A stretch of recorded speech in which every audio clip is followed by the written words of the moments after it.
guys, Raph. I am playing Grinner, a barbarian human, running from his past as an ex-soldier, now turned mercenary. Hey everyone, I'm Jared. I'm playing the character of Luther.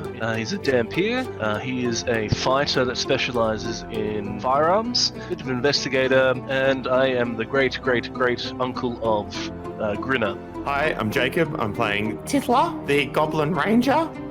She is a wonderful hunter and medical genius. Hi, I'm Haz. I'm playing Theodore, the Satyr Druid, who's a kind of a charismatic Druid who's unwillingly taken Tithla under his wing as she's followed him through the forest for the past few months. Hi, my name is Josh. I am from the RollTogether RPG stream, and I will be playing Killian Maxwell, a half-elf warlock who has come to Barovia. He was with the party previously but has lost them and has joined up with the Tempest Guild on their adventures. G'day, I'm Tom. I'm playing Jonor, the Aasimar wizard.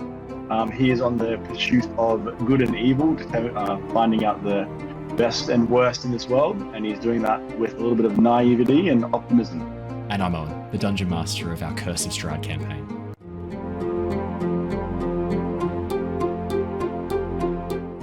A warning, gentle viewer.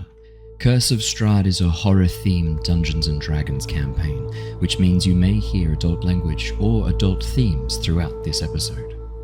Hello! Hello! Hello! Greetings, everybody, and welcome back to the Lost Archives. We are playing Curse of Strahd, a wonderful, enjoyable, and horrifying horror-themed D&D 5th edition campaign. Now, we do have some apologies for tonight, some absentees. Raph, unfortunately, is unable to make tonight. He gave us fair warning, though, so we knew that he wasn't going to be able to make it.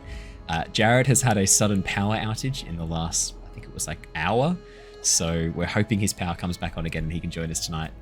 We'll stay tuned, and Josh is just running a wee bit late. He's dropping his kids off to school, so he'll be joining us in no time at all. But otherwise, we've got the three best cast members here, Tom, Haz, and Jacob. So Hey. I guess there's no reason not to start and continue with the three best people. All right, that sounds good to me. Yeah, and now it's on record and recorded, so I can never take that back. Absolutely. And I mean, while we're here, why don't we all just go around and name our favorite Taylor Swift songs? Okay, Bad Blood. There you go. Boom. Done. I definitely did not have to Google that earlier. So how's that one go, Owen? What was that? Sorry. How's that one go?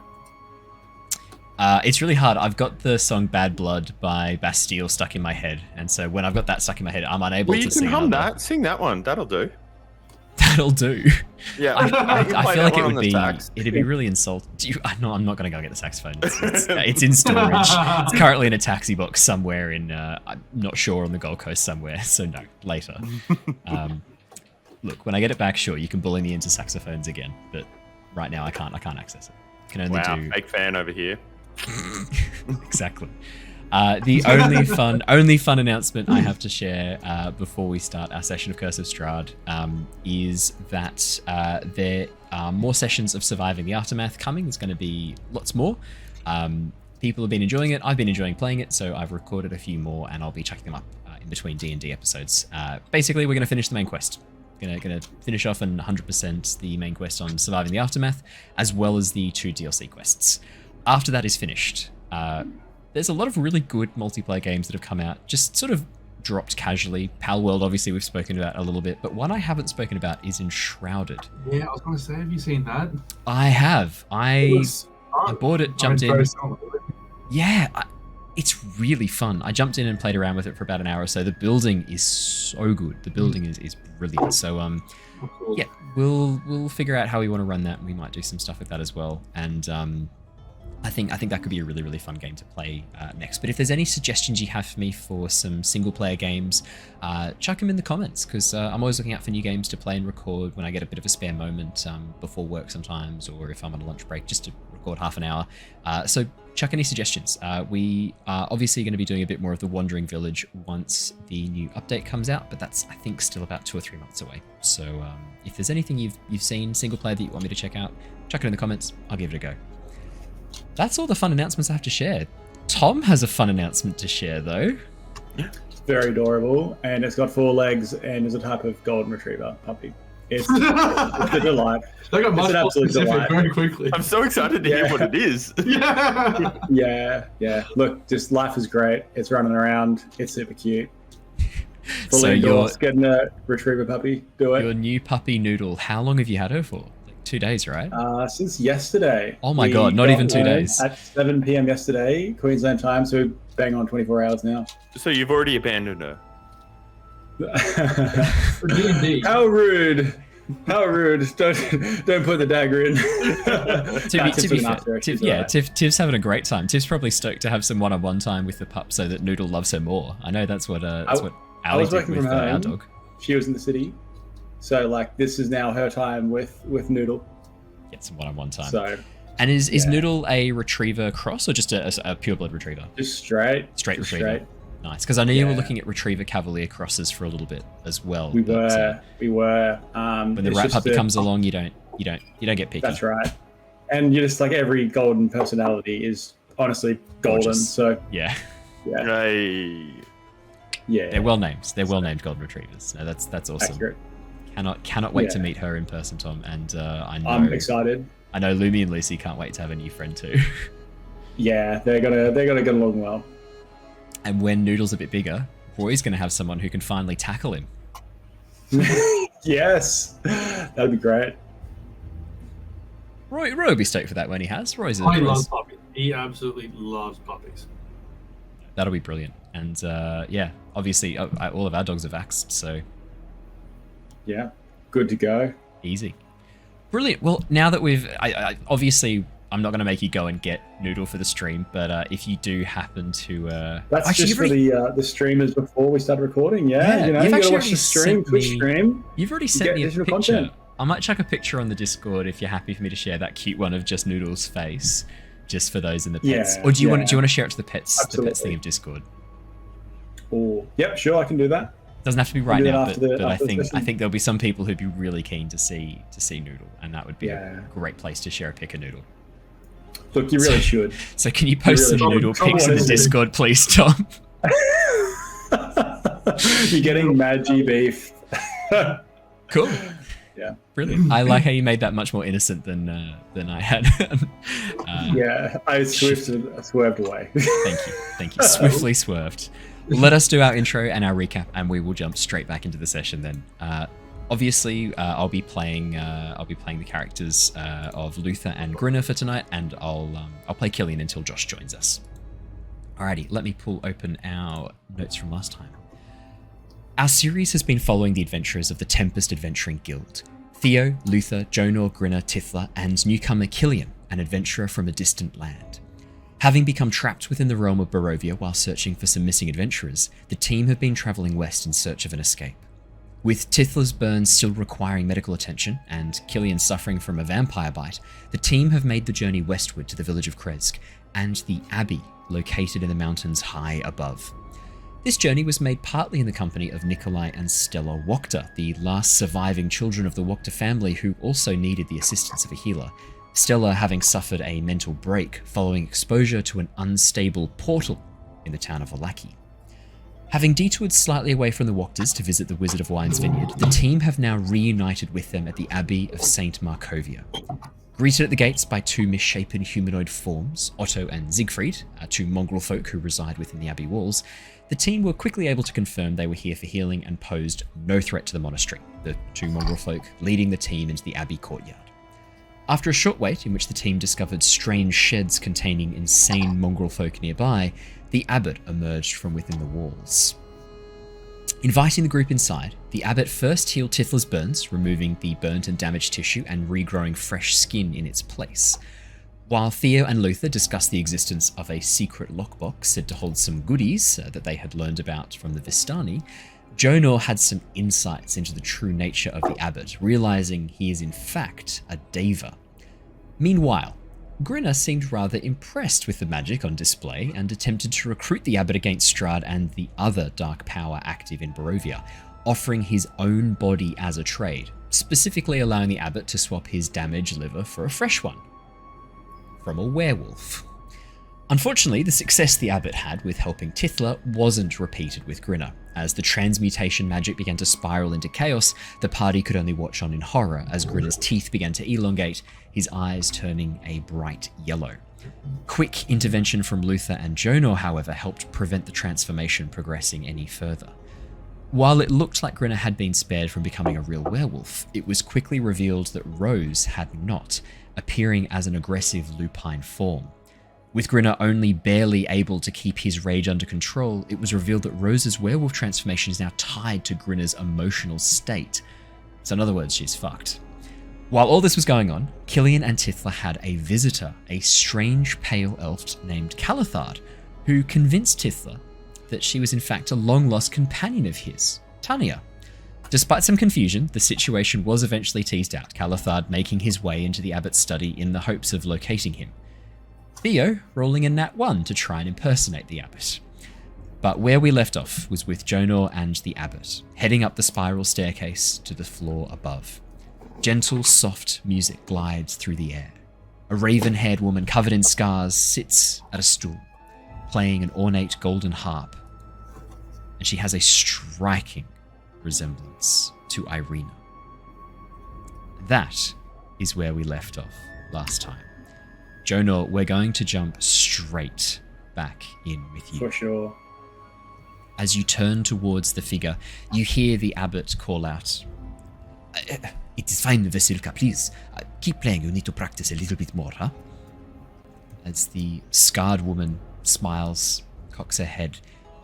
"Jonor, it is freaky. She really, really looks like Irina." So I imagine she would have turned to face him and probably towards me as well. Yeah. Does she glance at me?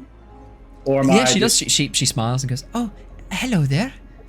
As she looks towards you and actually holds up a hand to wave as she sees you. You can see, Jonor, that the hand has a full circle of scars around the wrist and then scars continuing up over some of the fingers as well. Her entire body is covered in these thin, almost silvery line scars. Grim. Well, Jonor would have been quite infatuated with the abbot, if I'm entirely honest. I imagine what would have happened is, as they were walking in, Jonor would have been trying to talk to the abbot. "Hey, I'm actually pretty impressed that we actually got to use a combination of our abilities. My ability to sort of shape the future and your abilities, we managed to pull that all together." And I imagine at that point he would then look in and see Vasilka or Irina. Hi there. Looking for eye contact and any sort of acknowledgement of, "You know who I am." She looks towards you, Jonor, and doesn't seem to recognize you at all. "Hey, Josh, perfect timing." As she looks towards you, Jonor. What's your passive perception? It's like 11. Do you want to roll me a investigation or perception check then? Because you were specifically looking for any signs that she recognized you. I'd even say insight would work here too if you were looking for body language and behavior. Look, insight makes most sense.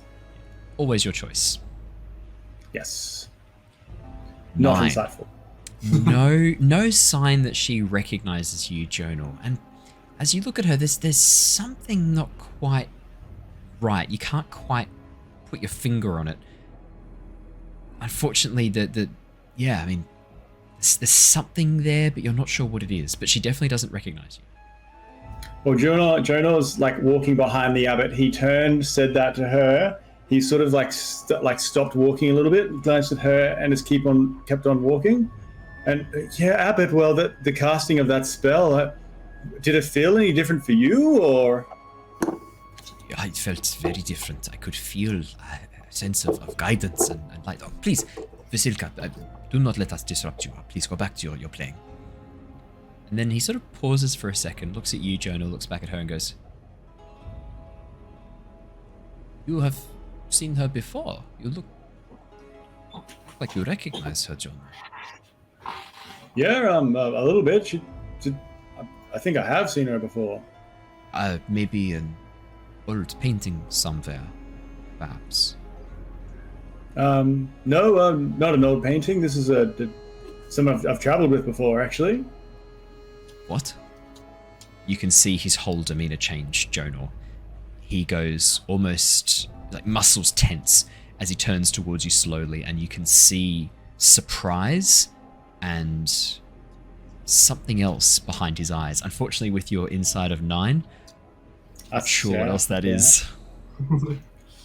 So, I mean, unless she's got a twin, that's a turnover. Vasilka? Hello Your there. name's Vasilka? That is what the abbot has been calling me. Yes, that is my name. Oh, okay. Oh, well, if you're Vasilka, then you're not the person I know, then. No. What? You have seen someone who looks like this? Yeah, I have. When? When was this? Where was this? You said you traveled with this person. You know their name? Yeah, maybe 2 or 3 days ago, we traveled from Barovia into Vallaki. This person is in Vallaki. Who is it? What is her name? Well, what is she calling herself? What do you mean? She's right in front of us. No, not the flesh golem. The person you have seen. That's a flesh golem. Well, her name is Irina. Really glossing over flesh golem very quickly there. Yeah, well, he's got reasons. Irina. Do not recognize that name, but you said she is in Vallaki. Oh, yeah, as far as I know, yeah. Well, how do you... So you eventually knew that I was an Aasimar. How did you not pick up on that before? I thought you'd be able to tell that I your was. Aasimar nature. Yeah, you didn't mention it at all.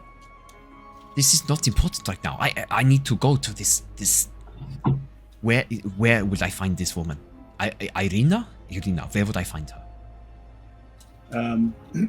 Yeah, well, in Vallaki. Where specifically? Vallaki is a reasonably large town. Where specifically? Is there any chance to roll another insight on him? Yes, absolutely. I'd say the conversation's gone long enough. Enough time has passed. Yeah, and more importantly, like, there's been more information revealed that...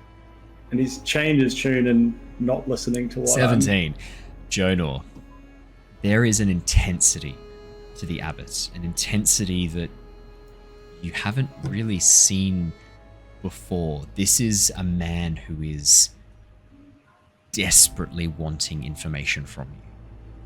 To the point where he's leaking information he wasn't even intending to.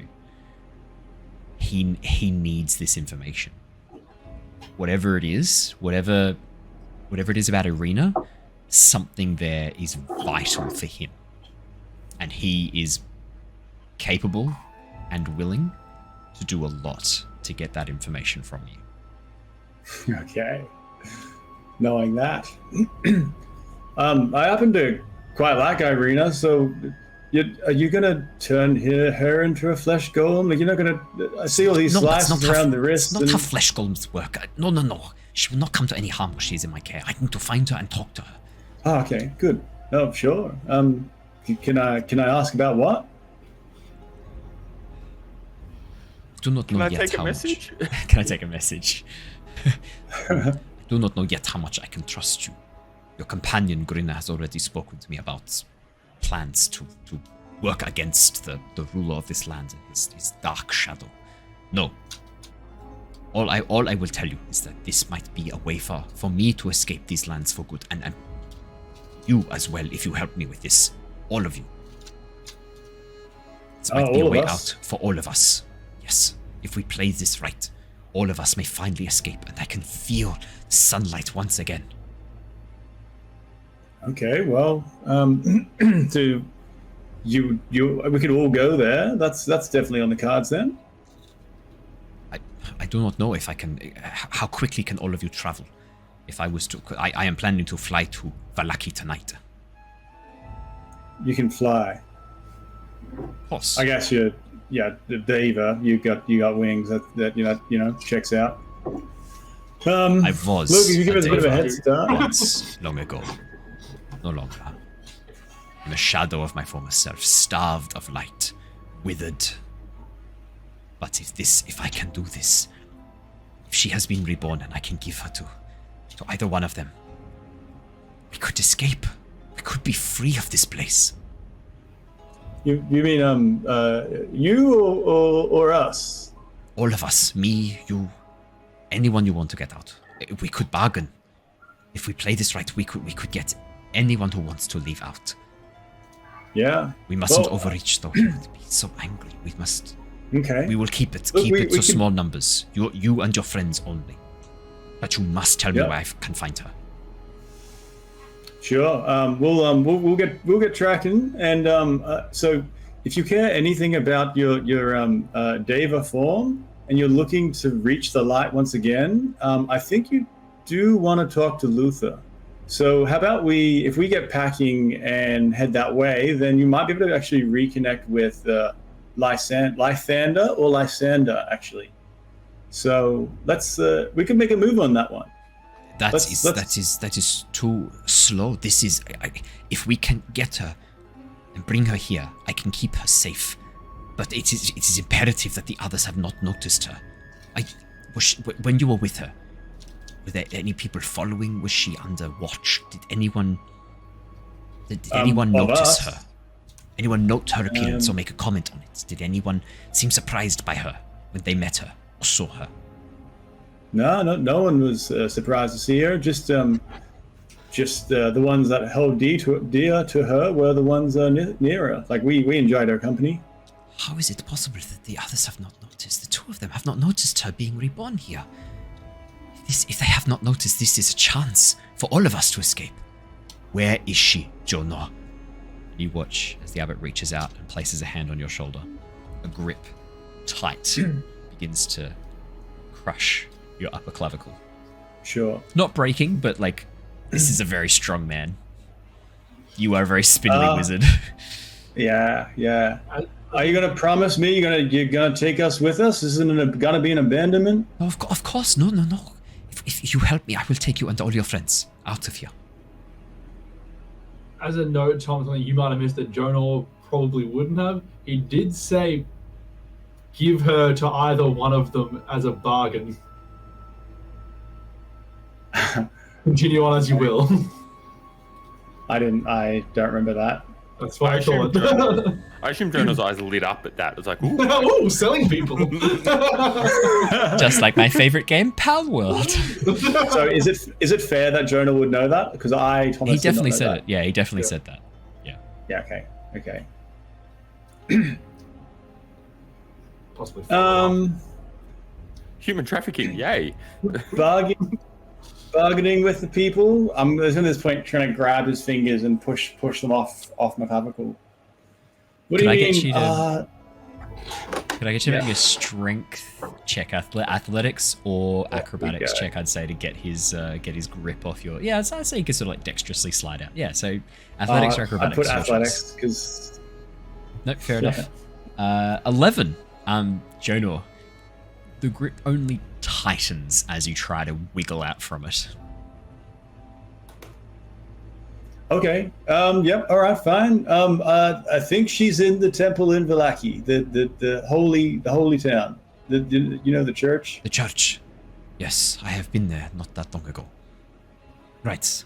I must leave at once. I will have to go and apologize to the Wachters. I will not be able to commence the treatment for Stella tonight. This is far too important.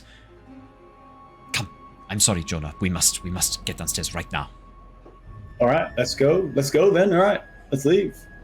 Perfect. Jonor, as you begin accompanying the abbot downstairs, as you turn back and look, Vasilka, who sits at the harp, just gives you a little wave and then goes back and keeps playing. The music once again commencing, flowing through the air. Gorgeous symphony of gentle harp. Downstairs, Theo.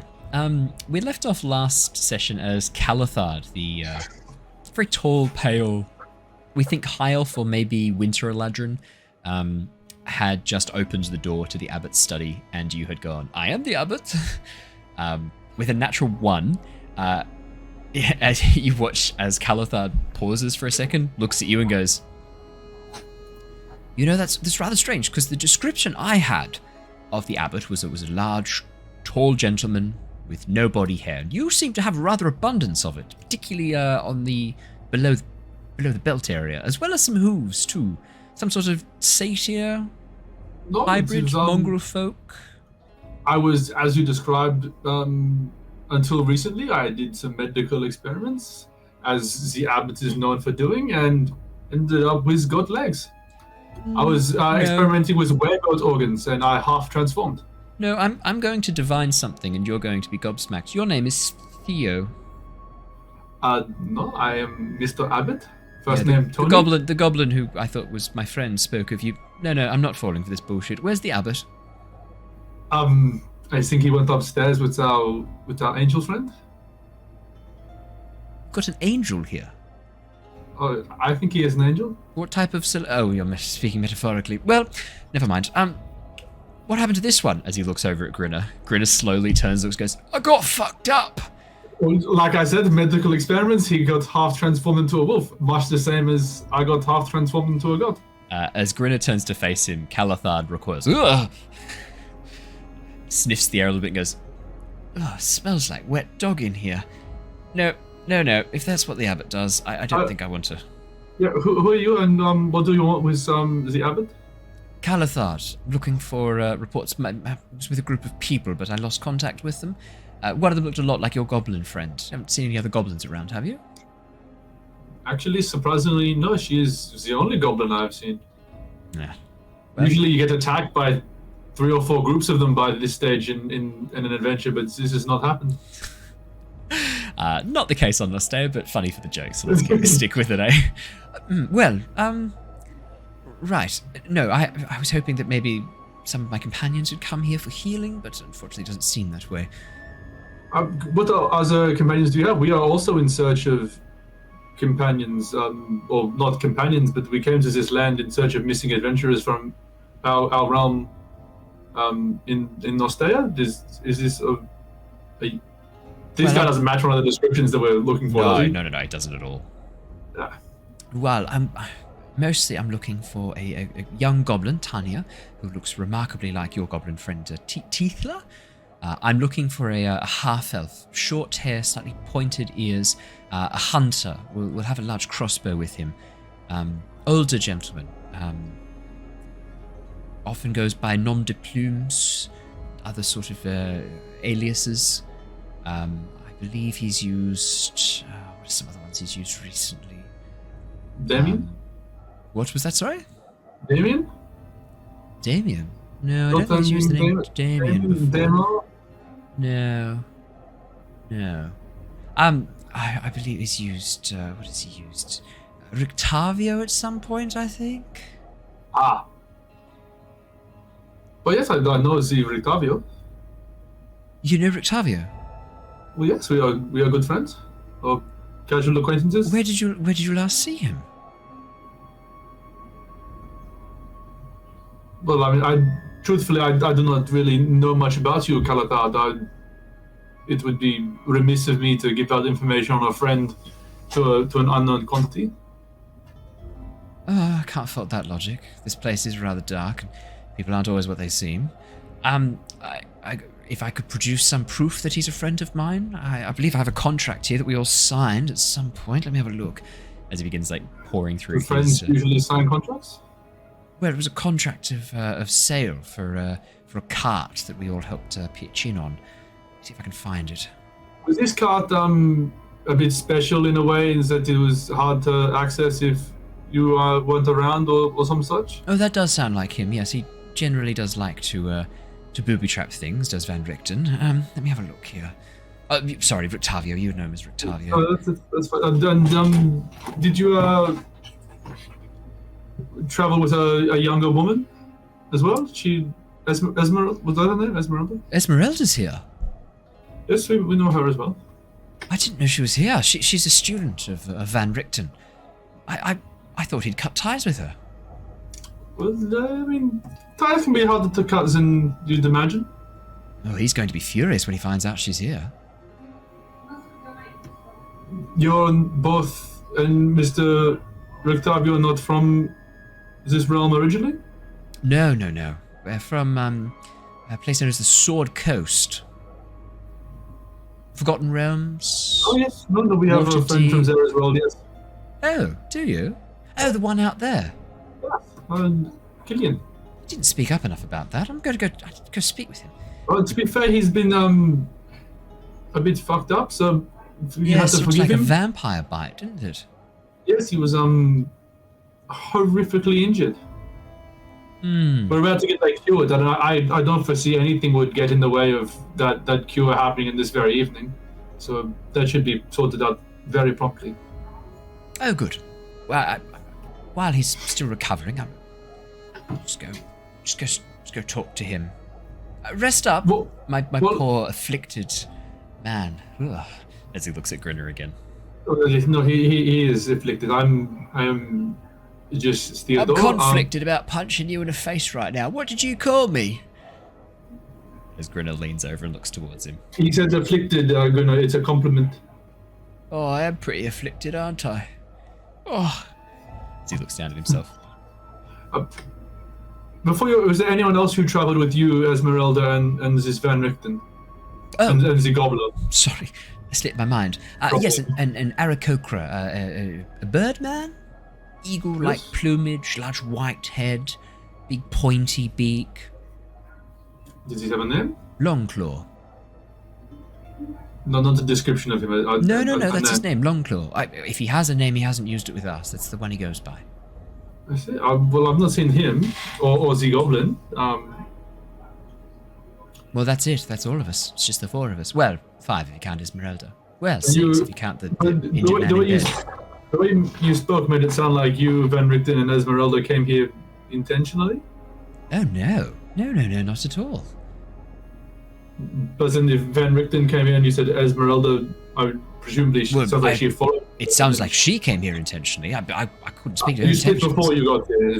Yes, absolutely. I've only met Esmeralda once or twice. Van Richten doesn't have much to do with her. Octavia, whatever he's calling himself now. Well, Van Richten is fine. It sounds cool, though.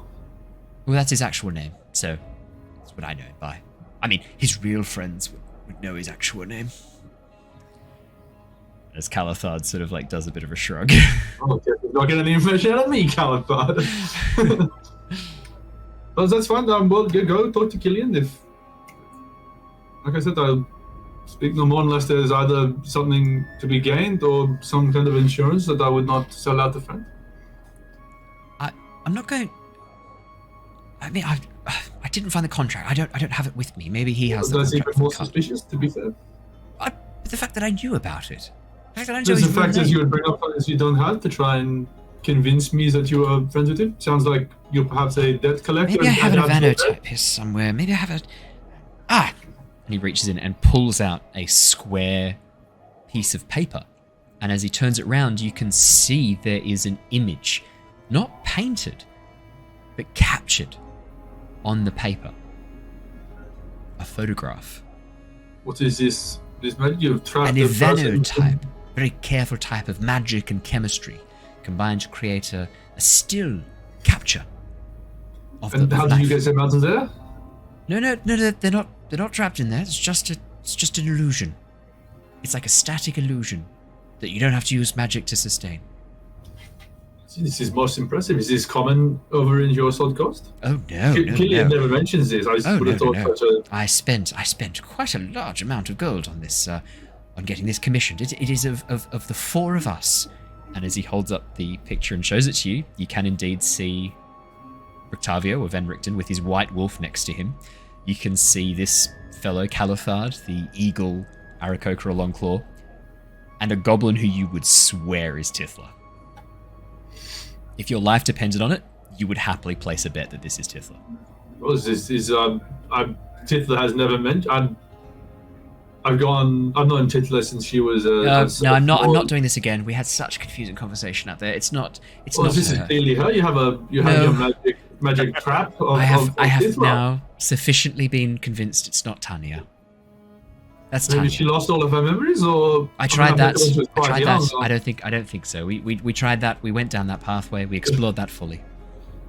Oh, this is quite... Maybe she has a twin? Perhaps it is a flesh golem? What's a flesh golem? Roll me an Arcana check. Do you know what a flesh golem is? Where did you hear those words before? Theodore. I'm a druid. Druids like flesh. I don't think they do. I think it's a hallmark of druids that they don't. 8. You've never heard of a flesh golem before. You don't know where those words came from. There's probably something that my friend Jonor mentioned. It just sounded cool. I was just trying to impress you. Oh, well. Good try. And with that, Calathard slowly turns and begins walking back towards Killian. He gets a few steps, stops and goes, hang on, no. I have sufficiently demonstrated that I know Van Richten. Where is he? I need to find him. My friend. And he owes me gold. Well, see, I told you were out as a debt collector. No, only because he ran off with the cart once we got here. Well, I know where the cart is as well. Oh, perfect. Where's that? Well, why would I tell you all of this for absolutely no gain of mine? What information can you share with me? Why did I think this was... What do you want to know? Well, what do you know? I'm not going to sit here and go through everything I know. We would be here far too long. You would die of old age before I could discuss all the things I've seen in my 900 years walking this and various other planes. I mean, you said you had the cart. Were you walking the whole time? No. You are a very frustrating satyr to speak to, and that's saying something, because satyrs, in my learned experience, are also very frustrating. You are an exceptional, unique example of your race. I don't understand who's so annoying here. And Calathard slowly turns and begins walking back. Fine. He stops but doesn't turn around.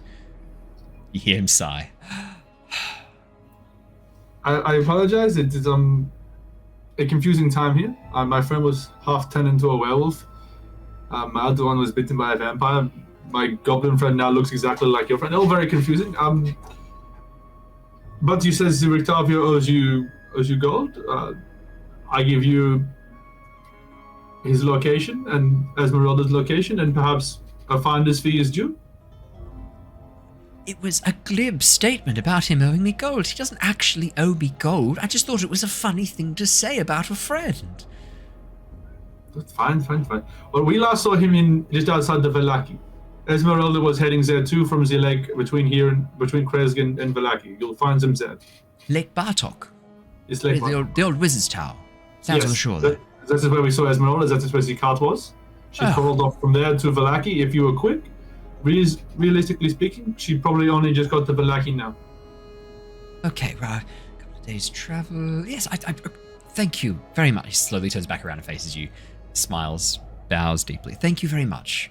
I take back what I said about you being frustrating and a difficult satyr to talk to. My emotions got the better of me. Please forgive me. And you also went pretty straight to racism, but I'll let that go for now as well.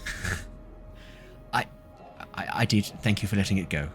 Thank you for being the bigger goat. It's kind of enjoyable to meet you, Calathard. I wish you well on your journey. Thank you. And look, if you do happen to stumble across Rictavio or Esmeralda before me, please let them know that I'm looking for them. And if you find them before we do, tell Rictavio we are sorry about not blowing the whistle. We kind of forgot. Is that a metaphor? It can be. Okay. He'll understand. Okay. Oh, you've already got in-jokes with him now, do you? Like I said, we are very close friends and/or casual acquaintances. And/or. With that, Calathard slowly turns, begins walking away. He passes the edge of your bed, Killian, stops for a second, turns back and goes, friends in there said you were from the Sword Coast. Yes, indeed. What city are you from? Neverwinter. Okay, it's not too bad. It's not Baldur's Gate. What did you do in Neverwinter? Yes, I know. Baldur's Gate is very overrated. Absolutely. I don't know why everyone makes a big fuss about Baldur's Gate. You're from El Turel, so I mean that's going for you as well.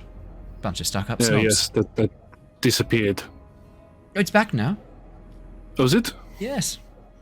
Oh. It's back now. Yes, no, it was taken to Avernus for a few weeks and it got returned. Bunch of adventurers. Oh. Brought it back. Yes. Now I remember. Never even that. Forgot What about was your this. question again, sorry? What did you do while you were in Neverwinter? Trying to figure out if we kind of crossed paths, or... I sort of work within... I was a cleric for the Church of Kelemvor. Yeah, okay. Yeah, probably not then. With that, he turns and starts walking away.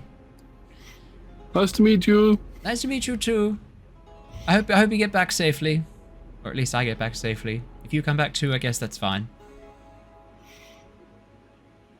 Okay, asshole. And with that, Calathard continues to walk out. As he passes through the doors to the exit and disappears from view, there's a moment of peace and quiet. Right as Nikolai turns towards you and goes, do you know where the Abbot has gone? I was wondering if maybe we could start Stella's... And then the two doors at the end burst open, the Abbot charging forwards, Jonor in his wake. The Abbot points over towards Nikolai and Stella. Sorry, urgent business has come up. I will not be able to heal your sister tonight. She can stay here in the ward as long as she needs. You, vampire bite victim. That is me, yes. Don't bleed out. I'll be back in the morning. And with that, the Abbot turns and starts walking away. I right behind him, following me, like I tap him, like, we're not leaving, but we're all leaving. No, you will slow me down. All of you are way too slow. This is so time sensitive. If we believe even for half a minute that this arena has not been noticed by Count or by the Lich, we have a chance here. We have a chance, okay? A fleeting, brief glimpse of sunlight through the clouds. I am not letting this slip away. Why is she important? The time it takes to explain this shortens the window in which we have a chance to actually have this payoff. Do you want to get out of here, all of you? Yeah, that's it. Everyone. I'm going to say all of you, kind of. Yeah. He's not talking silently or softly. You want Irina? Look, yes. You cannot just fly and pick her up. That is one, kidnapping, and two, she is the Burgomaster's sister. Like, she will not, come quietly. She's a Valakovich. No, we staged a very bloodless coup, and now it is not a Valakovich run. Who is the Burgomaster of... her brother, obviously, but who is that? His name is Mark? The Greater? What's his family name? I feel like I recognize the name Ismark. His father was the former Burgomaster of the town of Barovia. That is why I recognize the name. He is now the Burgomaster of Vallaki? Yes. You have been so busy. Very public, very, what's the word? Through a landslide of a vote, I believe it was. You have been very busy since you got here. Changing the leadership of Vallaki overnight from Valakovich, the people who founded the town. And also technically the leadership of Barovia, if you put two and two together there, because we took... Who is the leader of Barovia right now? I assume the really buff guy who helps run the store. Don't know who that is. I avoid Barovia, it's too close to the castle. I kind of respect that opinion. It's a pretty shit town. We're getting sidetracked. We need to get her back here safely.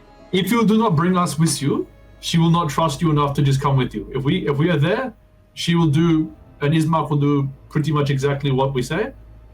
If you go alone, you're just some random... Is he looking less human at this point? No, he still looks... He's in his human form at the moment. The bald, slightly dour-faced Look, monk. I don't know what magics you'll use to get there faster, but if you just appear in the town and say, "Oi, Irina, you have to come with me to your spooky abbey," she's probably not going to do it. I have an idea.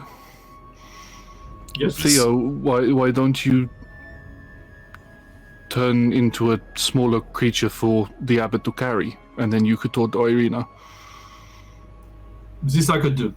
If the Abbot promises that no harm will come to her. I promise no harm. I will not harm her. No harm will come to her within these walls. But why do you want... Will the reason you want her result in harm coming to her? No. I do not believe so. Then can you... Okay, explain to me on the journey over, given it's so time sensitive, what you plan to do with her? I think at this point Luther's going to sort of pause a bit and go, hang on a minute. Are we comfortable just sending Theo with this guy just off into the night to go pick up Arena? Like, what if something happens? What if something goes wrong? Well, how are the rest of us meant to get there? It's at the pace that the Abbot can go. I Do definitely we cannot go need to do anywhere. this right now? Like, Arena's safe. She's not going to come to any harm in Vallaki. The whole town looking out for her. Are you gonna keep Arena in Vallaki? So last time we was there, if we weren't there, the town would have been destroyed by a lone vampires. It was not even the big dog. While I respect that the town is pretty safe for her, it's not exactly foolproof. I could not agree more. We need to get her out now. Get her out and bring her here. But then, very quickly, one sentence, so we don't argue back and forth. What will you do with her once you have her? Use her as a bargaining chip for either the Count or the Lich. Whichever one will grant us freedom from these lands and escape. The Lich? The Lich. Yes, the other one. The dark. You know, Okay, but if we use her as a bargaining chip, they will take her and harm her, no? I do not believe they would harm her. They care too much about her, both of them. They're obsessed with her. Can I chime in here? As the only one here who has lived experience of being involved. I knew this was coming. In being bartered for. And with. And with and as. I'm just not sure that that's something that we can do. Maybe if you wanted to talk to her and ask her if she wanted to do that, that's one thing. But we don't get to make that choice for her. No, I will explain to her the situations. That one, she is in danger because of this, and two, her coming along and doing this could help everyone in the realm. Is that right, Abbot? We could use as a bargaining chip, right? We would not be able to get everyone out. When I say everyone, I mean like the 5 of you, 6 of you, plus maybe one or two others. Not out, but we could improve the conditions here. They could stop living under quite such an oppressive situation, perhaps. Maybe. We leave and say the big dog stops being such a prick to everyone? Look, that could happen. I explained this. If she wants to come, she wants to come. If she says no to coming, then I'll have to insist you do not force her. I don't think you're in a position to insist that. Then we will not come and help you.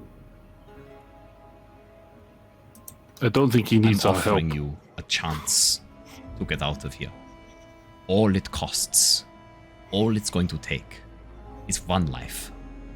A life that is not even going to change. A life that is going to be improved by your actions. Life here is dark. People get hurt. People die. That is what life is like here. If we find her before they do, and it's an if, it's a when. They are going to find her. One of them, both of them, who knows? But if we find her first, we can get something out of this, something good. We can escape here. Because they will find her on their own. And the longer we wait, the greater chance there is. Her fate is already sealed. It has been. It was sealed the moment she was born. I can respect that. That's quite logical to me. Alright, I'm in for this. Pocket Roach, let's roll. No, she's... No, this isn't a... Well, she's gonna die anyway, so we may as well kill her ourselves sort of thing. No, who said anything about dying? She's not going to die. He is right. Either way, like you've seen how the demo was able to appear and disappear at will. It is only a matter of time before she is spotted, and when they do, there's nothing anyone could do to stop them. We may as well also get out and perhaps bargain to have Ismark and the town of Vallaki. What if it was me? What if it was me and this other guy who just walked in, said, "Oh, I know you. You're my friend Talia or whatever.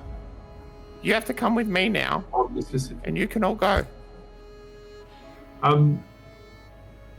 Yeah, I don't know about that. If he was going to take you regardless and there's nothing we could do to stop it, if either way you would end up with him, but in one situation everyone benefits and in one situation everyone probably dies. Probably going to go with the one where you are still with him, but we are all not dead. So you wouldn't even try? Well, for you, probably would try.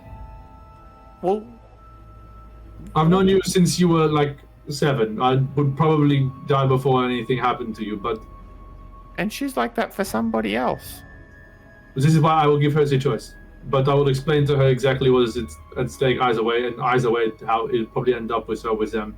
But I think she would prefer to go while helping people rather than going and just being. I presume they are going to marry her with little to no consent. Is that correct, Abbot? I don't know what they will do, but if she is Titania reborn, you can bet they're both going to be looking for her. Who reborn? Titania. Titania. I just don't see, why can't we take her and go and hide in the middle of nowhere until we can fix this? Until we can solve this whole problem. We can get rid of old mate, and then we can go. We have been in the middle of nowhere about 6 times, and every time Demo was there. But what if we really hid? Every time we go somewhere, we talk to somebody and say, we're going over to that place. I know I've only just met you 2 seconds ago, but this is exactly what I'm doing and where I'm going and how I'm going to do it. Tithla, I truly treasure you as an individual, but I don't think you have it in you to not talk to people when you find them. I can try. I haven't even had a chance to try. Look, all I can do is get Irina back to here, and then we can discuss the options. But right now, as the Abbot says, it's not safe for her to stay there, and that I think we all agree on. Okay. Is the Abbot going to bring her back here and not... Yes, I'm going to bring and her back I will here. be there as Pocket Roach to make sure that he doesn't do any funny business. Okay. And then we can work out the rest of it after, but at least then she'll be safe. If he tries anything, I will turn into a big heavy Bjornling, and I don't think even he could fly us up on his back, so... Okay. That sounds good. Thank you. Thank you for listening. Well, it's a very valid opinion. I too want nothing bad to happen to Irina, but... I know. Thanks, friend. With that, give her a little tussle on a now not burnt head. as you give her a tussle, the Abbot reaches out, grabs you by the hand, goes, "Turn into bug," shrugs his shoulders, and you watch as 2 enormous white wings emerge from his back. Is it as unexpected? Yep. Roach. Is that the sound it makes? It's like Animorphs. Roach. We covered in depth what sound a roach makes at the start of the campaign. It's as he grabs as he holds the roach in his hands, he places it like on his shoulder, I guess, or in a pocket. And then turns towards you guys. "I will be back very soon." And then with a flap of his wings, he shoots out down through the door, flying out into the night as you see the soft glow of his wings lighting up the night sky. Oh, that won't be obvious. That's perfect timing. I was going to come back to this, but you've raised it now, so I think we should discuss this now. Could you please roll me a D100? Oh, fuck, that's gone immediately bad. No one mentioned glowing wings. He just said he's got to get there fast. I presumed to teleport. Fast is not stealthy. I was gonna go to the others for a little bit, then come back and ask you to roll a D100, but I think now's a good time to roll a 100. 53. It's over halfway. That's usually good. It's definitely could be worse. It could be worse. Yeah, could be worse. You did still fall within the 45 to 55 bracket, which is not an ideal bracket you want to find yourself in for this particular role. We're going to come back to you in a second, Theo, but from the ground, I'm going to say anyone who has a passive perception of 15 or more, you watch as the Abbot takes flight and shoots up into the air. A dark shape, large bat-like wings, breaks off from the nearby forests and flies up in pursuit, moving like an arrow, black against the misty night sky. Anyone have a passive perception of 15 or more who sees this? I do. Cool. I have a passive perception of 16. Sweet. Yeah, so, I mean, you hear the sounds of leathery wings following Theo. Let's do it now then. Hey, let's do it now. As in your tiny roach form, you're not really able to see very far. Roaches aren't known for their depth perception or long range, but you can feel the vibrations. And there is a sudden second set of vibrations in the air. You hear a gasp, an exclamation of from the abbot, and then suddenly that momentum of flying ceases and you feel the sudden pull of gravity as you feel the wind rushing past the abbot's clothing. In your roach form, could I please have you roll me a dexterity saving throw to try and stay gripped? Yep. Can we presume Spider has the same dex as Roach? Because I have That'd be Spider fair. already. That'd be fair. Roaches can climb the same surface as spiders can. I've literally seen it happen, so I'm not too worried. 16 is good. 16 is where you want to be. Go. Go, Roach, go. As you are suddenly pulled, the fabric whipping around you, not crushing, not hurting you, but causing you to loosen your grip a little bit. You dig your 6 roach claws, these tiny little chitinous claws covered in thick hairs. You dig them into the fabric, pushing the hairs through the fabric to give you a better surface area grip. That's how roaches walk on surfaces. As you hold on for dear life, you feel the sudden momentum stop as the abbot flies once more, and you hear him call out, "Hold on, they're under attack!"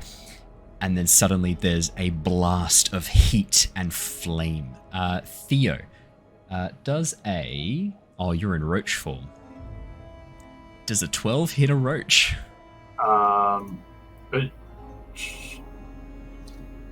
It doesn't, because I still get the benefit of the Cloak of Protection. That's 13 Nice. AC for the bug.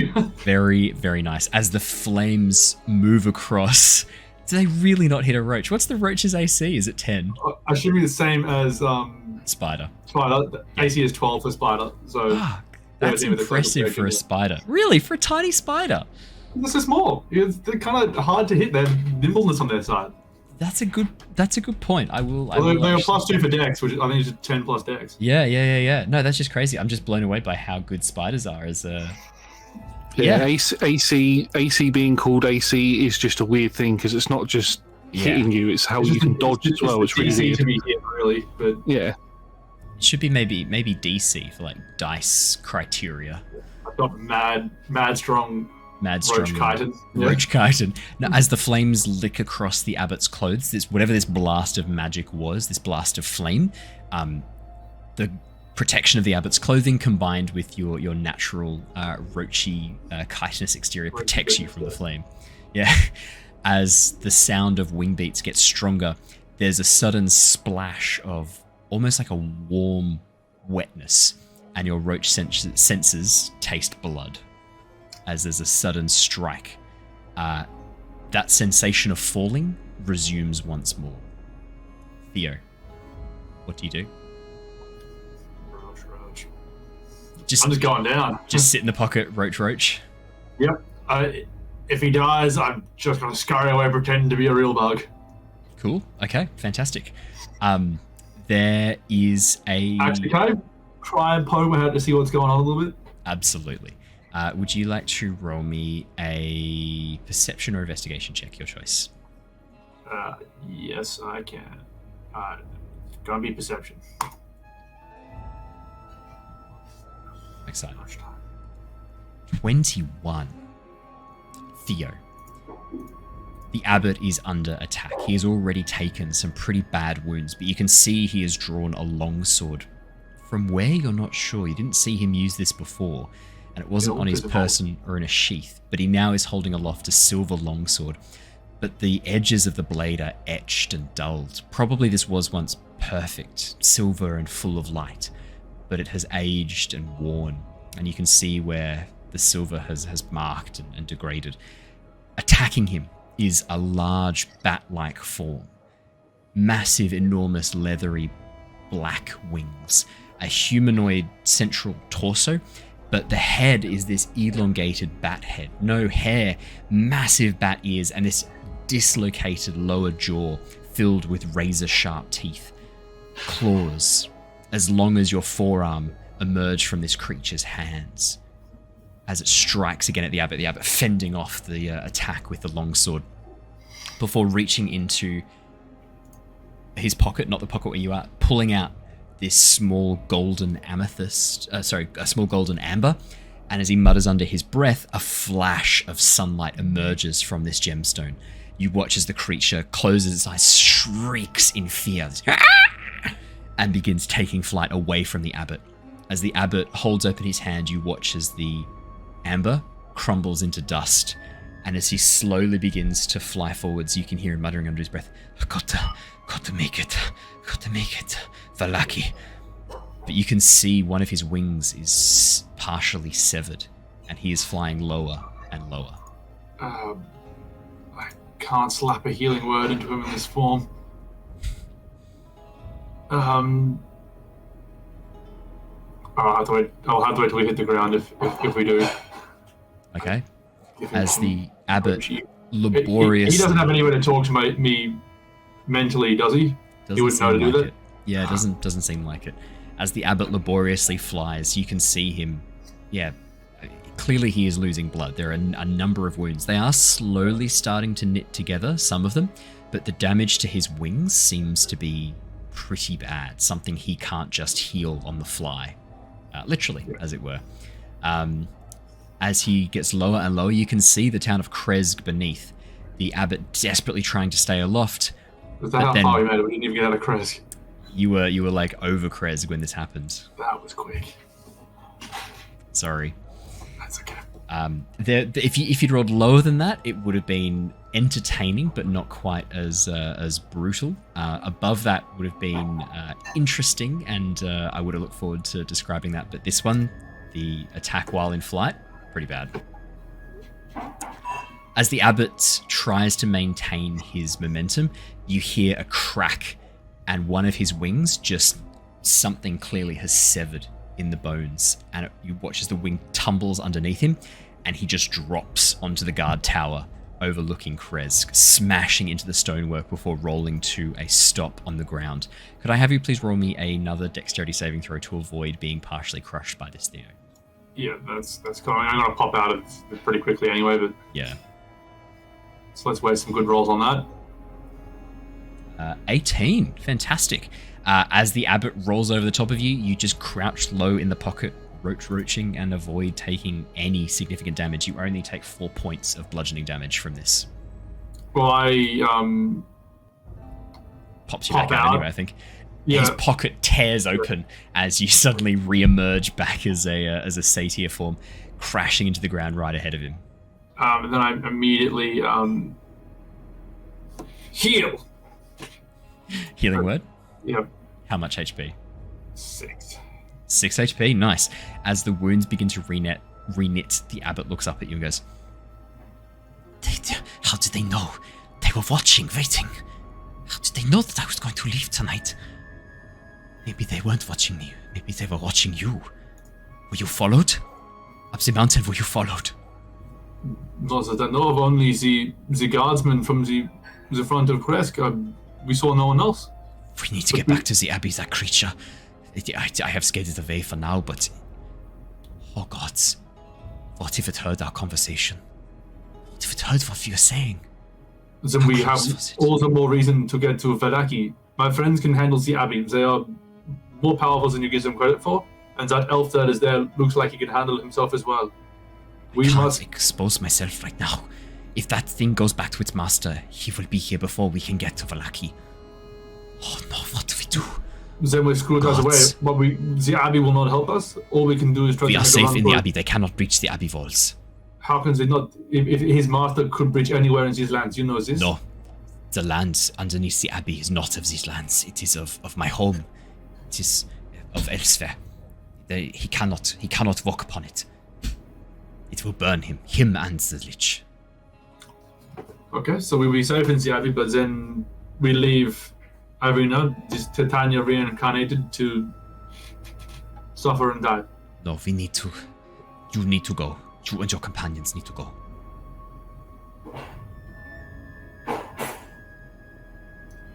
Hypothetically, is this bat is going to his master? I presume. If it is, it could be circling around waiting to strike again. Do you not have any more of those sunlight? I can cast Moonbeam. Moonbeam is good. I don't have any more of those gemstones. The amber, I've been saving it for an emergency. Attack while on the wing seemed like a good emergency to use it for. Yes, it is. But yeah, I can Moonbeam it away. If I can heal you up enough to fly, I can moonbeam while we fly and take care of it. Yes, that would be good. Yeah, if you can heal this wing, I will get us back to the Abbey. Not to Vallaki? Unless you are possessing much more powerful healing than I have assumed, I do not think I am flying to Vallaki this night. They are pretty good words. Show me what you can do. Boom. Healing word. 5 more hit points.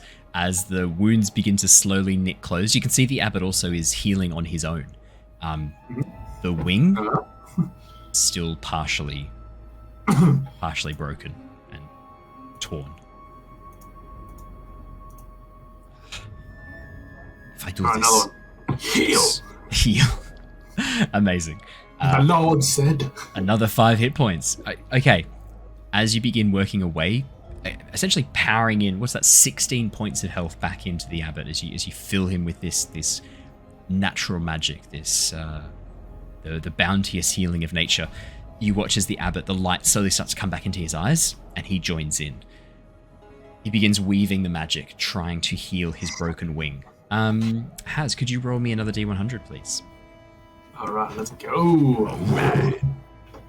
Let's see if the abbot can take control of his magic.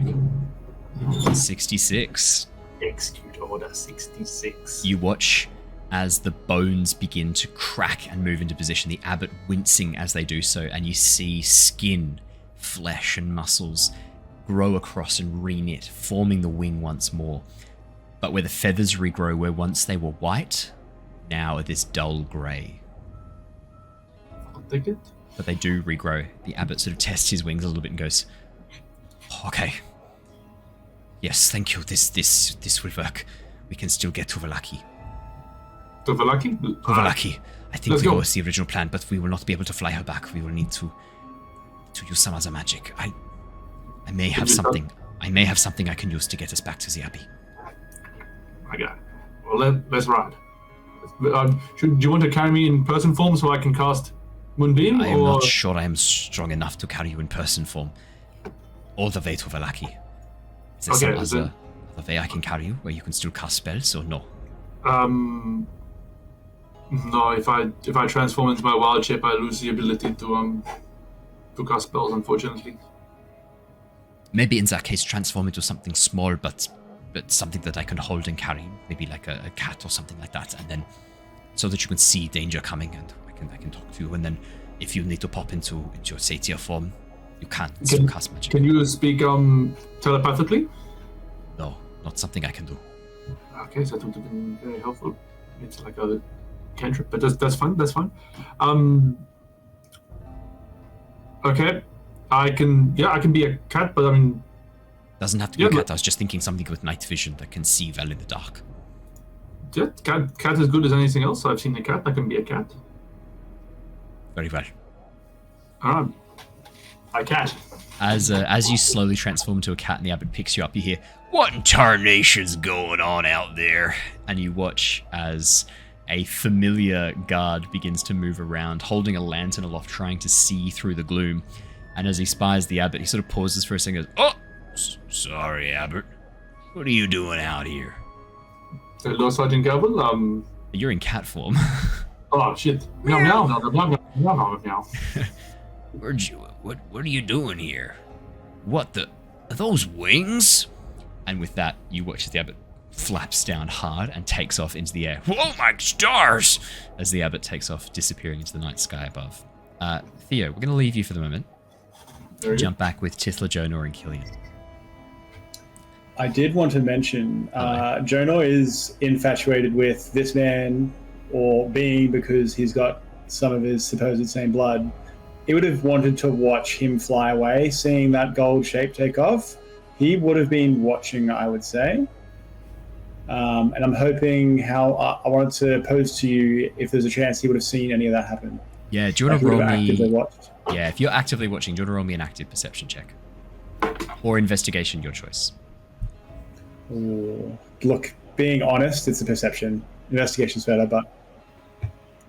13 is enough. Jonor, because if you're actively looking out the window, focusing on the light, you don't see all the details, but you do see something shadowy fly up, clash with the light in the sky, and then the light drop about probably like 50, 60 meters, and then suddenly slow, regain, begin flying forwards, another clash with whatever this dark shape is, and then the light drops into the town of Kresk. About 5 minutes later, it takes off again, heading towards Vallaki. Owen. Hello. Sorry, I'm just looking through the wild shape forms. Yeah.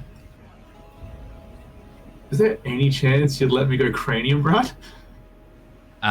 When would you have seen a cranium rat before? Are you trying to get telepathy? Yeah, a little bit, yeah. Do you wanna roll me a history check to see if you know anything about cranium rats? Let's see. Let's let the dice decide. I don't want to be the one to tell you no. 17. Theo. By some coincidence, Jonor, Luther, and yourself. Oh no, it was Jonor, Grinner, and Luther who were the team. Okay, Theo. By some coincidence, there was a artificer who set up out in the woods, away from civilization, convinced that he had the secret to eternal life, and it was through rats. He was convinced somehow rats held the key to eternal life, and that if he could get it right in rats, he could get it right in everyone. And so he went out to the woods to a particularly deep cave system near the area of woods where you used to frolic and patrol and guard as part of your druid circle, known as Rat's Hollow, which was very, very infested with rats. His experiments were mostly unsuccessful, but he did succeed in creating a much smarter form of rat. By augmenting them with artificer technology, he was able to create the cranium rats. However, he wasn't very good at keeping them contained. They were obviously a bit smarter than your average rat. A number got out into the woodlands and started wreaking havoc and introduced species. Good news was they were sterile. They couldn't breed, but you did have to take care of that. So you'd luckily have some experience taking out cranium rats. When you went to go find Rat's Hollow to find out what had happened to the artificer, it turns out he'd actually been eaten by those rats, and there was nothing left but bones of him. Yeah. All right, well then, if you allow a very minor retcon, I would like to be carried around as a cranium rat in this flight. You could be carried around as a cranium rat. Much obliged. All right, back to the other team. No dramas. Yeah, Jonor, you see the light drop into Kresk, and then 5 minutes later, take off again. Is Kresk within 1 mile of the Abbot?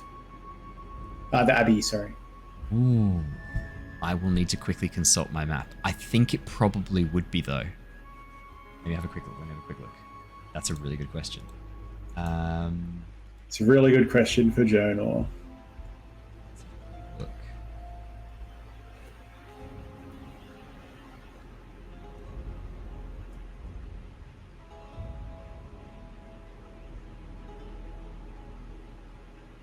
I'm going to say yes. All right. Hey, Luther. Killian, can you stand? I probably could with a bit of aid. My legs are getting a bit wobbly at the moment. Maybe. Can you just keep an eye out here? I think our convoy might have had a crash landing. I might have overestimated how big a mile is. It's only 1.6 Ks. I thought it was bigger than that. Okay, unfortunately, a mile is only 1K. It's like 1.5 Ks. Sorry, Jonor. I thought a mile was a bit longer than that. I thought a mile was like 10 Ks. I don't know why I thought that. Sure. I am so sorry. It is not within 1 mile. No, it's all good. It's all good. Not a worry. Sorry. I thought a mile was longer than that. That's so funny. Bloody Imperials. Does Jonor know that, though? Does Jonor think it's within a mile? Is he on the... No, Jonor's a very smart man. Jonor's smarter than I am. He knows how miles work. Guys, there's been a bit of a crash landing. They might have landed in Kresk. Something might have taken them down. Luther, we might need to head down there. I'm just basically imagining we would discuss the plans, and then if they then take off and fight again, then we don't need to head down, was basically what I was expecting. Also, I think the Abbot did know... I think the Abbot knew that Strahd attacked, because I said that Strahd was the one that bit me. I think we said that it was outside of Kresk. Yeah. Oh, Yeah. Fuck. Yeah. Forgot that. Yeah. Shit. I'm so... Well, Tithla has gone back. I'm going to just cast my... Yeah, you watch as Tithla's head has lain back on the pillow as Tithla falls asleep. Jacob had to rush off. His partner's car had broken down in the middle of nowhere, so obviously Jacob had to rush off and go and get her. Luther, let's keep an eye out. We're going to gather our things and head down to the town. I imagine we would have taken a couple of minutes to gather our things to head down to Kresk. And Killian, if you were watching, would have Killian seen them take off again? I think Luther probably would be keeping an eye out at this stage, watching to see if there's anything coming. Luther often acts as Overwatch, and as the light takes off, he goes, Jonor. I think they're okay. They're taking off again. Could I have asked the Abbot to not glow so much? Is he able to not glow? As you ask the Abbot to not glow so much, unfortunately, it's a part of the magic I wield, the radiant magic. This is as much as I can reduce it. Could you radiate dark light? No, that's Maybe not something I can. can. You radiate infrared or something? No, just change I am also radiating infrared and ultraviolet, the whole spectrum. Please don't irradiate me. You would just wild shape back. It'll be fine. Cancel lamp. It's okay. It's only low level things like gamma. You'll be fine. All right. Nothing else from Jonor. All right. As Luther points out, Jonor, I think they're okay. Do we still want to go down, or? Oh, well, there's nothing to go down to now. We don't know if Theo's still with him. I mean, if he fell out of the sky, Theo might still be in Kresk. Should we maybe ask I don't know, maybe head down and check on him, or maybe just keep an eye out, see if he comes up the pass by himself. Oh, no, he wouldn't do that. If he got left in the town of Kresk, he'd just go to the inn and stay there overnight. Surely, he's not stupid. Yeah, it's dangerous to go out at the moment, so we'll wait and see how it plays out. Yeah, okay. Yeah, maybe let's do it that way. That sounds like a good idea. I hope they're all right. Maybe we should go check on Grinner, see how he's doing. Yeah, absolutely. Perfect. Jonor, Killian, what would the two of you like to do? I'm going to speak to the other people that were with us. Nikolai and that's it, Nikolai. I'm just going to ask him to keep an eye on, because he seems to be the only one that's healthy, to keep an eye on Tithla. And then yes, of course. Yes, of course, my friend. Anything you need. There you go. I'm just going to, being we are here on our own for the minute, just going to go. This is something I want to do, so I'm going to grab like a crutch or something, and I'm going to walk to where the great hall area is, where all the stained glass windows were. I want to go there. Yes, that's what I'm going to do. Perfect. As you make your way out into the great hall, Killian, you can see this series of stained glass windows displaying events from history, but a history that feels somewhat familiar to you. The town ravaged by plague, the glowing figure standing above, healing light, sunlight behind her. Behind him? Hard to say. The figure's very androgynous, but you can see the people flocking to this person, being healed, the plague burned away by the healing light, and then the hill upon which this figure stood, an abbey being constructed. This abbey, you suspect. We'll just walk up towards... Is there an altar at the end? No, interestingly, no altars here, but there is a... I guess the way to describe it would be like a book stand sort of thing. Like a lectern is the best way to describe it, like a metal lectern at the far end of the hall. No pews. Wherever the pews were, they've been removed. Probably this was once a place where people would come to listen to sermons and to worship, but the pews have all been removed, and now it's just this great empty hall with this lectern, the metal actually drilled into the stone at the far end. I'll just sort of go into the middle of the Great Hall, and I'll get on my knees, but I'll sort of fall on my knees. The whole point, I want to try and get down into a prayer position, but being as injured as I am, I'll just sort of fall to the floor, and I'll just stay there and pray. Reaching out for Kelemvor, asking for his guidance. Could you roll me a religion check, please, Killian? I can do. Where is alphabetical order? Oh, that was a 16, and then it rolled to a 6, so 9. Oh no, 9. As you sit there kneeling in this unfamiliar chapel to a god not your own, but trying to sort of center yourself and find that mental state you need to be to hear Kelemvor's guidance, your god feels 1,000,000 miles away. Too far. The mist obscuring whatever connection you have to your deity. No answers come to you this night. I'll hold my hand out, and the blood seems to pool from my back and go down my arm, and then form the sword, my sword, in my hand. And I'll grab it, and I'll just place it down in front of me. I'll just look at it and go, what do I need to do to get to how I was before? Tell me, what do I need to do to satisfy our pact?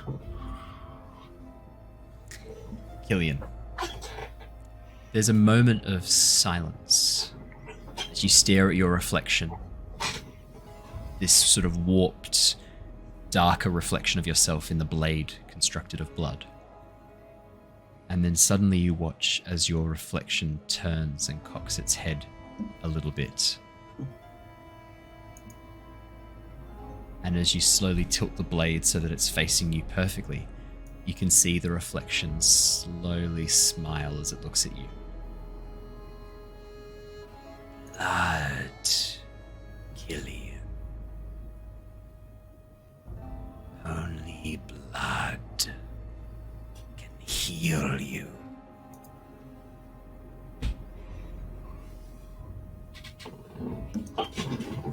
Anyone in particular? I need blood of a spellcaster. Powerful one. Magic running through their veins, the weave held within their blood. Let me taste of it, Killian. Your god has abandoned you, but I am here. Feed me, and I shall feed you with power, with restored form.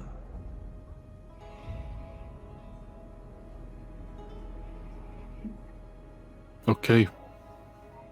I will not hurt my friends, but I will get you the blood of a spellcaster.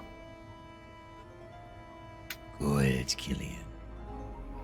This is why I like our pact. No bargaining, no bartering. Do what needs to be done. If it wasn't for you, I would have died at the bottom of the lake, so... Exactly. I owe you. Exactly. We help one another, Killian. No more of this nonsense with your gods. Forsake them. I am all you need.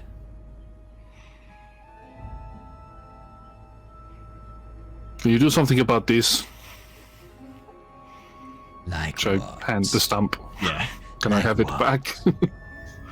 Get me the blood of a spellcaster, and I will fix your form, turn your hand, and give you greater gifts.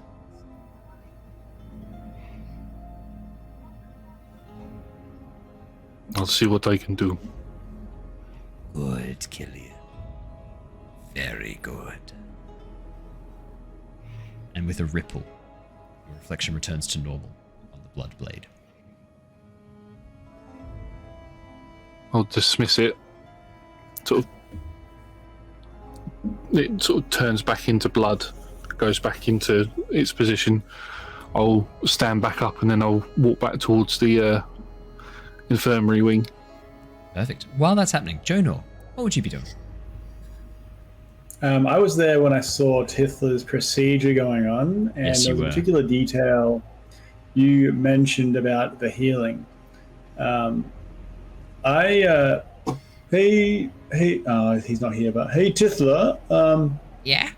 you've got your skin's looking pretty great. Yeah, I'm I looking didn't notice there was pretty one- good. You are remarkable, actually. Thanks for noticing. Looking, yeah, any. I just don't know where to go. What I'm going to say is, there's a You slight can compliment me a imperfection- bit longer if you want. We don't have to move on. You can You know, talk a it's bit more a about how great my skin Emerald, looks. beaming emerald is what I would say. Oh, stop. Aw. Well, you wouldn't want imperfection in there, would you? No?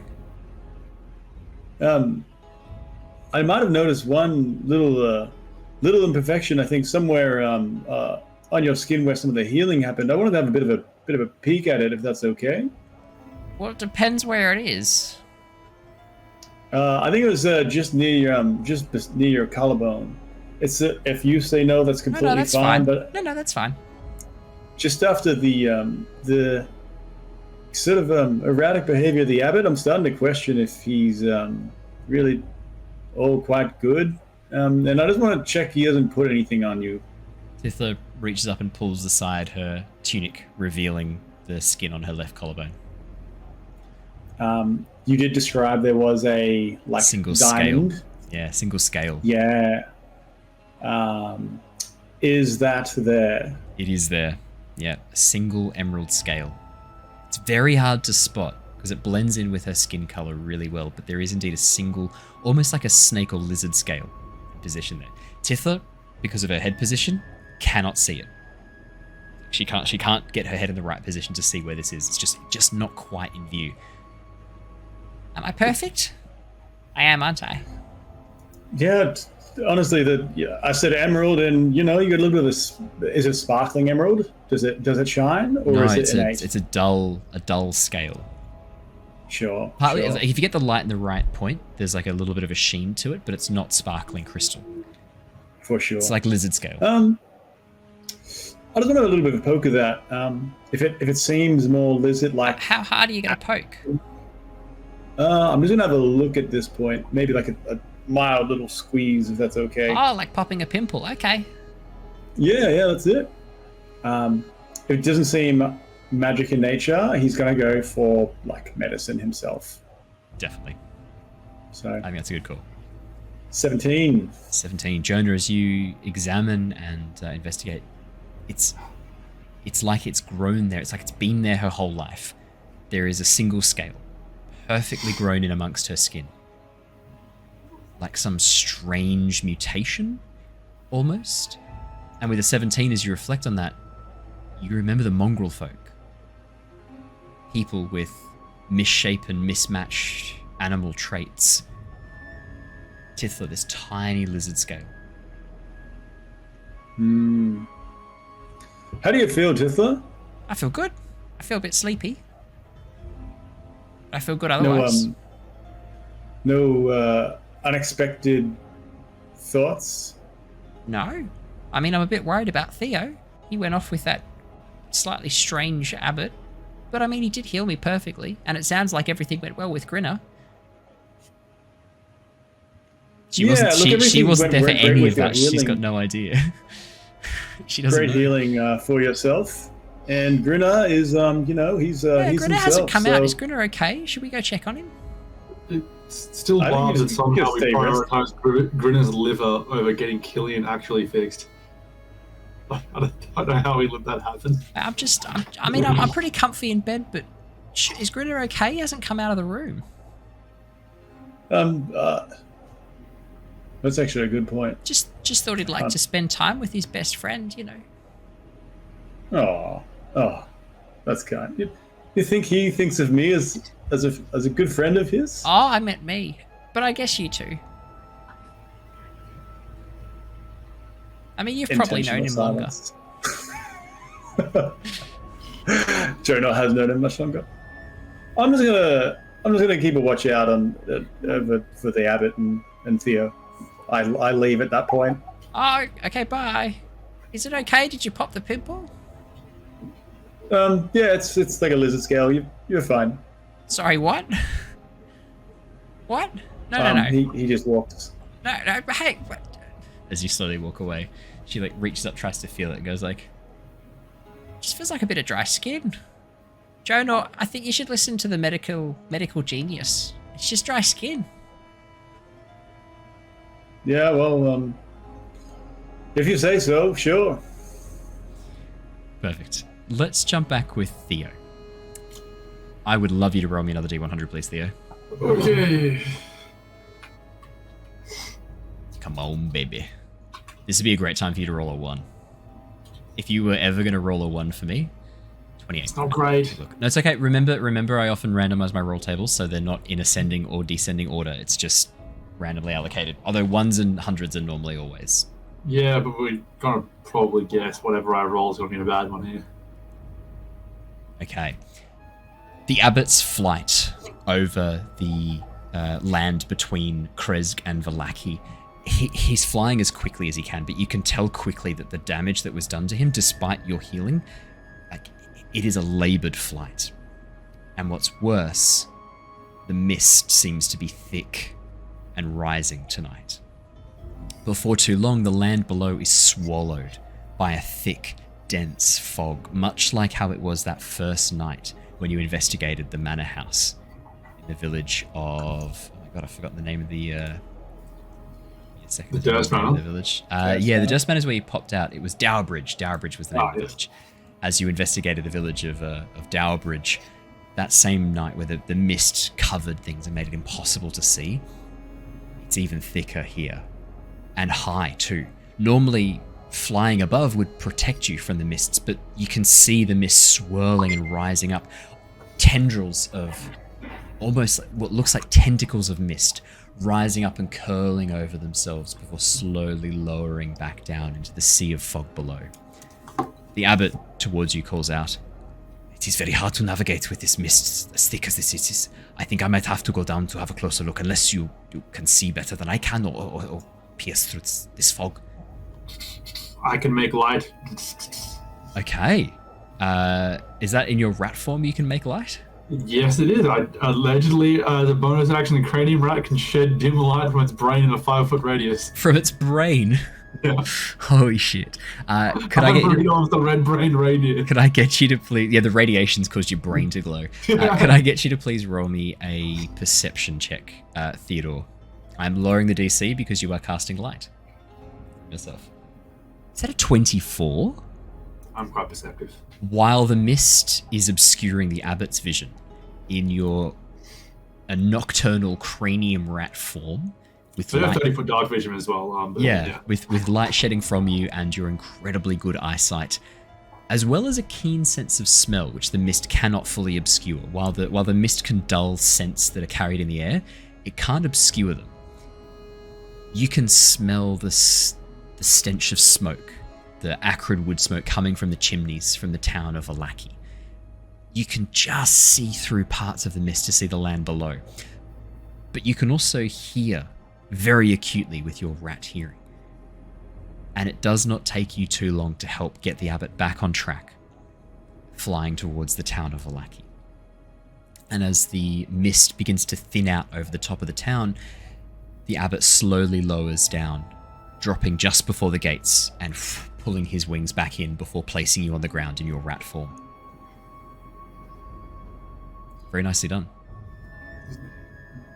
Get inside Vallaki. What do you do? Why are you waiting? You need to be in your Satyr form to speak to Irina. She will not recognize you like this. Did you say, are we inside the town or are we outside the Just outside the gates. Just outside the gates. Get the hell inside and I'll turn inside. I thought the people would want. Okay, it's just I thought the people would be scared by. He picks you up and begins flying over the town once more. Where should I land so the people will not see me? Head to the straight to the Burgomaster's manor. Which one is that? The big building over near the square in the center. Yeah, okay. As he flies over and lowers down in the gardens, you do hear a gasp from someone from a window, and then the shutters quickly close as as the abbot slowly drops down, quickly pulling his wings in and placing you on the ground once again. I immediately pop into Theo form. Perfect. Theo, as you pop into your Satyr form once again, you can see the Burgomaster's manor as much as you remember it. However, there clearly has been some sort of clean out that's been done. The front of the Burgomaster's manor, broken, rotted furniture, as well as instruments of unknown use, but you're guessing were from the basement of the Baron, are piled up outside the front. And you can see that a number of the curtains have been replaced, some of the windows have been replaced. There's been a very hard effort to bring the manor back into a state of livability for people not insane. 3 guards stand outside the front of the manor house, including a familiar form. You can see Sergeant Amelia standing to attention with 2 of her guards, looking out into the mist, looking up above. It seems she's trying to look for something. She looks around hurriedly with her hand on her sword at her side. She looks about, peering into the mist. Hello, Guard Captain. Well, you just said her name. Blanket. As you stride forward and see Sergeant Amelia, she immediately goes to draw the sword, recognizes you, and slowly puts it back. Was that you just now dropping out of the fucking sky? Yes, it is me. Was the Abbot of Kresk.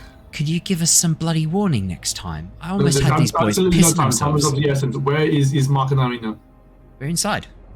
Okay, take us to them immediately. Hang on, who's this? The Abbot from Kresk. There is no time to explain. Why am I letting him inside? Because he is with me, and this is his life or death at this point. Okay, yeah, right. Yep. Okay, I'm coming in too, though. This is 100% fine. She charges up the steps, looks back at the 2 guards. Wait, you look. Guard the front gate, no one else gets in, alright? I mean it, no one. Unless, are there any more of your crew coming? No, it's just us for Okay, for no now. one else gets in. And with that, you charge on inside with the Abbot. I give the Abbot a told you need me look. The Abbot sort of nods a little bit and then follows you inside.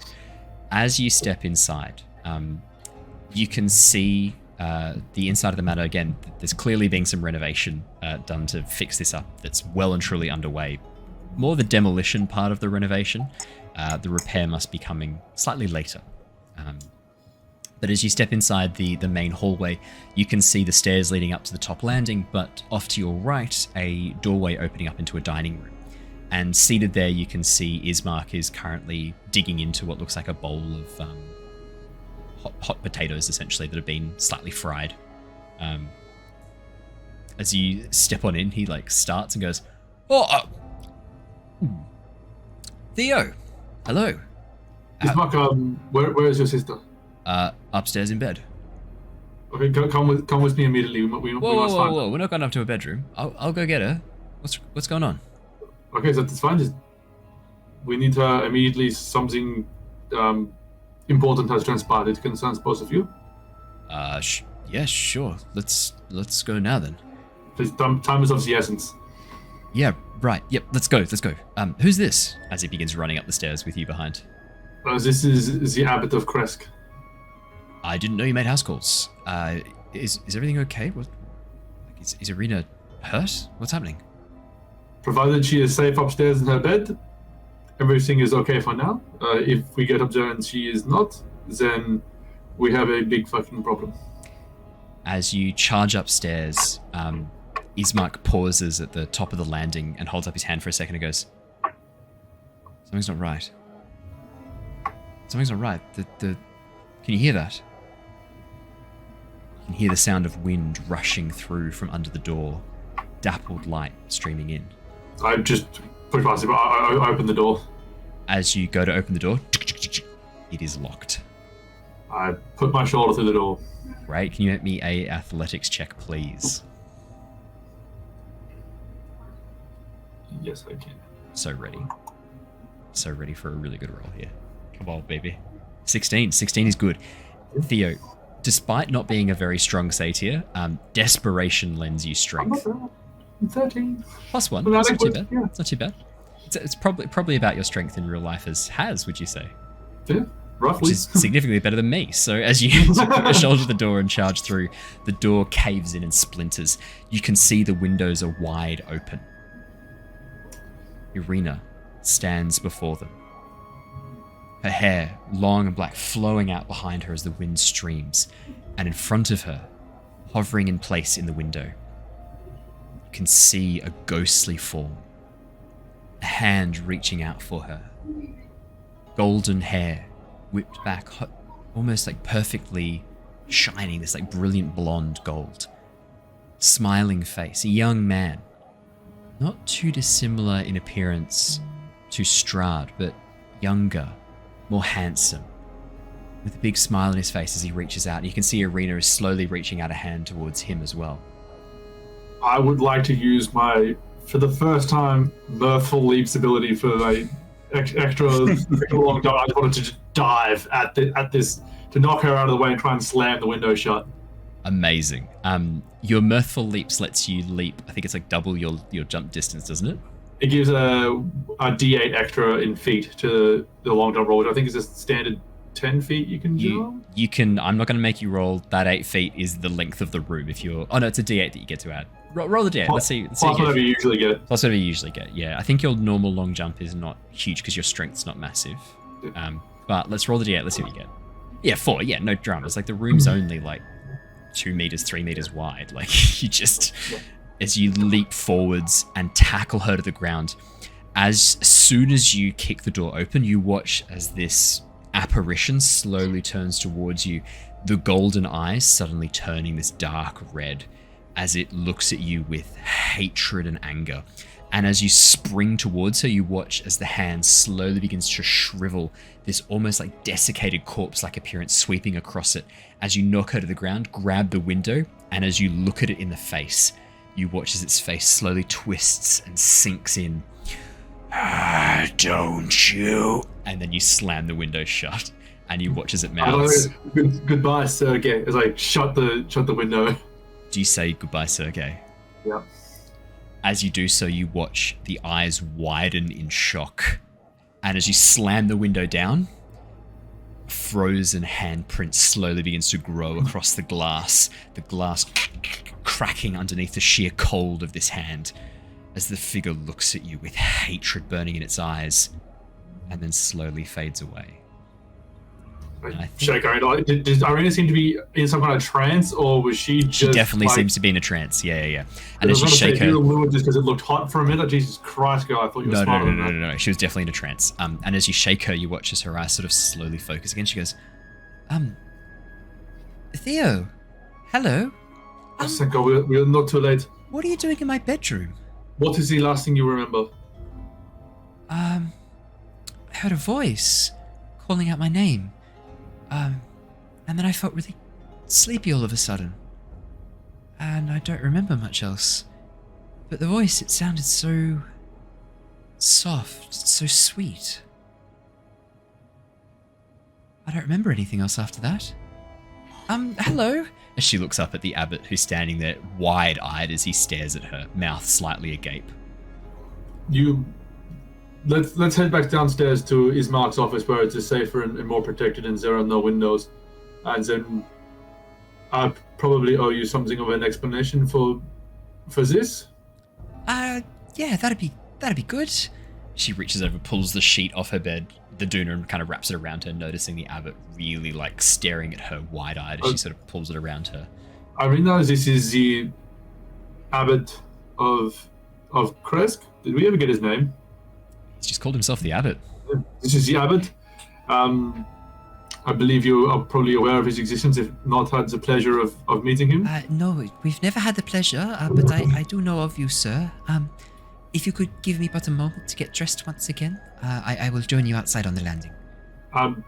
Truthfully, after what I just saw, I do not feel comfortable leaving you alone in a room. If Ismark stays with me, I will face the window. Okay. Yeah. Yeah, sure. guys seem really, really scared. Oh, you were like this far away from dying? Ismark just shakes his head and goes like, that was some fucked up shit. That was, I don't know what that was, but I don't think we outran that shit that was coming for us in Barovia Arena. I whatever that stuff was that came after our father, I don't think it was just our father they were after. That was some sort of ghost or specter or something. And at the end, it was terrifying. Sorry, what? Yeah, all will be explained. Arena, please get changed quite quickly. Okay, I'll just. We are not safe yet. Okay.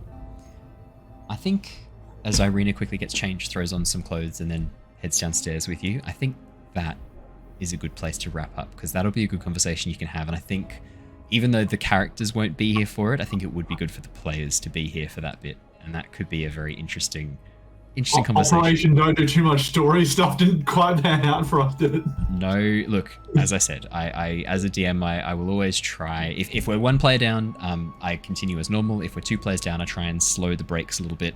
If we're three players down, normally we'll cancel. Obviously, we had Jacob here for the first bit, but then Jacob had to rush off, so I was sort of pumping the brakes very lightly, but I never want to actually say no to what you guys want to do as your characters, so I was happy to run with that. Plus, that was some really good stuff we got to do with just your characters. A really nice focus on your character in particular. So no apologies necessary. I think that was a really, really good session. I had a lot of fun.